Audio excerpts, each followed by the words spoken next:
नमस्कार, मी संजय जाधव. आमचे नाशिकचे मित्र संदीप सोनावणे यांनी एक छान उपक्रम हाती घेतला आहे. त्या उपक्रमाचं नाव आहे Kadaknath agro world.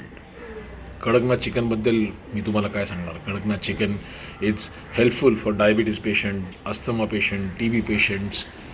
कडकनाथचं chicken immunity पण इम्प्रूव्ह करतं. त्याचबरोबर कडकनाथची अंडीसुद्धा या कडकनाथ ॲग्रो वर्ल्डमध्ये मिळतात. Kadaknath eggs are rich in protein and very low cholesterol compared to boiler eggs. याच्याबरोबर एक सुंदर प्रॉडक्ट त्यांनी अजून इंट्रोड्यूस केलं आहे, दॅट इज कडकनाथ शॅम्पू. हा शॅम्पू जो आहे तो हेअरफॉल वाचवतो, डॅन्ड्रफपासून केसांना मुक्तता मिळते. मला असं वाटतं की कडकनाथचे सगळे प्रॉडक्ट्स आपण ट्राय करायला पाहिजेत. तुम्ही ट्राय करा, मी ट्राय करतोच आहे. आणि संदीप सोनावणे आणि कडकनाथ ॲग्रो वर्ल्ड यांना माझ्या खूप खूप शुभेच्छा.